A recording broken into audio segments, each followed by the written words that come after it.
Pokemon Go Fest Sendai is currently underway, with 2 more in-person events coming up in June and July, with the Global Go Fest being in mid-July. Necrozma is the big star of the show this year, with its 2 fusion forms also being introduced. How good are Necrozma in its forms though? Well, let's enter Ultra Space one last time and see how it eclipses others, because it's quite impressive.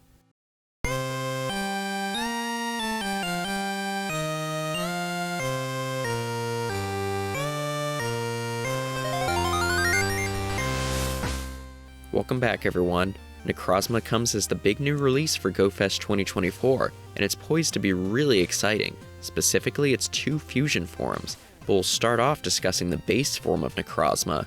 It has 251 attack, 195 defense, and 219 stamina. And for moves, it's got Metal Claw, Psycho Cut, and Shadow Claw for fast attacks, along with Dark Pulse, Future Sight, Iron Head, and Outrage for charged attacks. Overall, this isn't too special in raids or PvP. For raids, it's not really able to compete with Mewtwo in any shape as a psychic attacker, possibly with its signature move Photon Geyser, but even then, I doubt it could surpass Mewtwo or its Shadow. Its best moveset in PvP consists of Shadow Claw, Dark Pulse, and either Outrage or Future Sight, but even so, it's really not that interesting. Somewhat different coverage, but ultimately worse than Mewtwo. So unfortunately, base Necrozma isn't the most useful. Not awful, but nothing special. However, like I mentioned previously, it's Necrozma's 2 fusion forms that are really interesting. To quickly go over how these forms work though, these forms for all intensive purposes are Necrozma specifically. The IVs, level, and all other attributes will be taken from the Necrozma you have, not the Solgaleo or Lunala. So if you have a perfect Solgaleo and an 83% Necrozma, you'll get an 83% Dusk Mane Necrozma out of it. It does kinda sting for those who have high IV Solgaleo or Lunala, but that's how it's always worked in the main series too. To fuse Necrozma, you'll specifically want to collect enough fusion energy for each form, which in addition to being available through the ticketed GoFest research, is available as a reward from the Necrozma fusion raids. Though it is worth noting that unless you have a ticket to one of the in-person events, you'll only be able to get this energy during the Global GoFest in July. To fuse into either Necrozma form, you'll need 30 Cosmog Candy, 30 Necrozma Candy, and either 1000 Solar Fusion or 1000 Lunar Fusion energy. Now as of this analysis, we aren't sure if you'll be able to have more than 1 Necrozma fusion at once. In-person GoFest attendants can only get enough energy for 1 at the moment, but once we have an idea of how many fusions you can have at once, we'll leave a pinned comment down below. Now the fusion forms get a bump in their attack and defense, with a higher 277 attack and 220 defense, while their stamina does go down a bit from 219 to 199. Overall though, these stats are definitely more respectable, specifically with that 277 attack, which will have a huge impact on the fusion forms in both raids and PvP.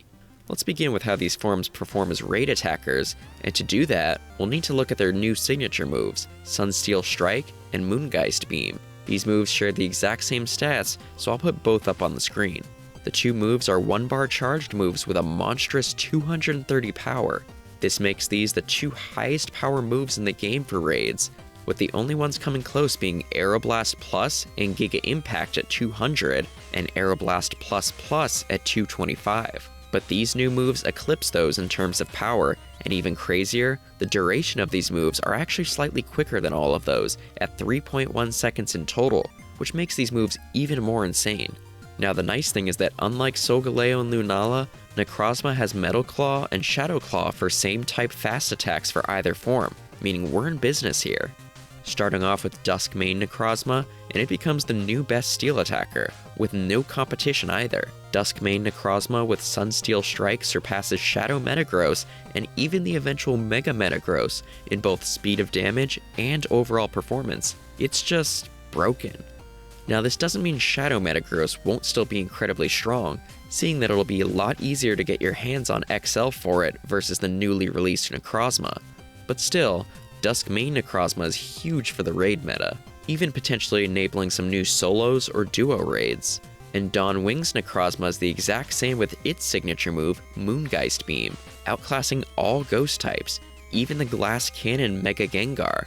Plus, Dawn Wings Necrozma has the bulk to back up its power, unlike the Glacier ghosts like Gengar, Chandelure, and Blacephalon. Now, Dawn Wings Necrozma does have a wrinkle that the Dusk Mane form doesn't. That form shared the exact same typing with Metagross, so there isn't any difference in their weaknesses and resistances. Dawn Wings' Psychic Ghost typing is more unique though, compared to most top Ghost attackers. Against some bosses, this will work to its advantage, specifically against bosses with Psychic attacks like Mewtwo, the Lake Trio, and Lugia. However, against bosses with Ghost or Dark moves like Giratina or Banette, it can definitely fall down the ranks slightly, being double weak to those types. But even so, it's still an incredibly strong top-tier Pokemon. And while we won't talk about it today, I do wonder how good Ultra Necrozma will eventually be, assuming it gets one of its signature moves and they're as strong as either of these two moves. But we probably won't see that form anytime soon. So 2 uber powerful raid attackers, very nice. But what about PvP? Well, we'll start off with the signature move's trainer battle stats. Both attacks cost 65 energy and have 135 power. This means they're the same cost as Sacred Fire, but instead of a debuff chance, they do 5 more damage. All around, these moves are very strong. Starting off with the Dusk Mane Necrozma form in PvP, and I would say the best moveset is Shadow Claw alongside Dark Pulse and Sunsteel Strike. Sunsteel Strike is obvious, but in terms of the other moves, I'd say Shadow Claw is more necessary to have, not just for steady fast move pressure, but also to be able to claw away at other Necrozma forms, plus other Pokemon like Mewtwo and Lugia. Psycho Cut does let you get to its charged moves a little faster, but I think Shadow Claw makes it much more well-rounded. And Dark Pulse is of course the cheapest move in Necrozma's arsenal that isn't another steel move, so that's a good choice as well. Outrage can have some use against dragon types, but Dusk Mane is already a steel type that resists dragon moves, so I don't think it's too necessary. Dusk Mane Necrozma's win rate is definitely impressive, beating most of the core meta, including Mewtwo, both forms of Dialga, both forms of Palkia, Zacian, Xerneas, and more. The big threats to it are ground types like Landorus, Groudon, and Zygarde, plus some others like Ho-Oh and Yveltal. Dusk Mane Necrozma also struggles when opponents use both shields, seeing that its charged moves are on the expensive side. But if that means you can burn both your opponent's shields, that can often be a plus. This is poised to be a huge new Pokemon in PvP, a big steel type to counter most of the dragon and fairies, along with many other meta Pokemon. The obvious team would be something alongside Zygarde Complete, seeing that it and Solgaleo already make a really strong core, and Necrozma Dusk will be no exception. But also, I think pairing it with Solgaleo itself could also work well, perhaps with a water type like Kyogre. Moving on to the other form of Necrozma though, the Dawn Wings form becomes a Psychic Ghost type like Lunala, and that gives it new advantages and some additional drawbacks. The good news is that the Ghost typing means Shadow Claw will get the same type attack bonus, giving it even scarier fast move pressure. And obviously, the same type Moongeist Beam is devastating in its own right.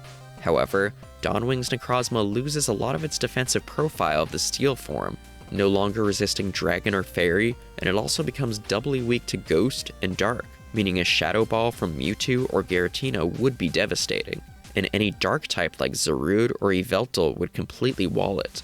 That said, the raw power of Dawn Wings Necrozma is still enough to take down most of the meta, including notable wins against both Dialga forms, Zacian, Solgaleo, Landorus, and more. And in a shieldless scenario, Dawn Wings is a monster. As for who to team this form up with, I think it would pair up pretty well with a steel type, especially Dialga. Maybe Necrozma, Dialga, and either Mewtwo, Landorus, or Kyogre? But all in all, these two are absolutely incredible Pokemon, and I'd say they pretty safely eclipse Solgaleo and Lunala, which is to be expected of a fusion form. Hopefully Black and White Kyurem live up to the hype whenever they arrive. Now though, we want to hear your thoughts. Are you excited for the 2 new Necrozma forms? Or are you going to be spending more of GoFest shiny hunting instead? Let us know down in the comments below. And if you found this guide helpful, a like would really help us out, and subscribe if you haven't already for more videos like this. Until next time though, thank you all so much for watching, and we wish you the best of luck during GoFest 2024. Take care.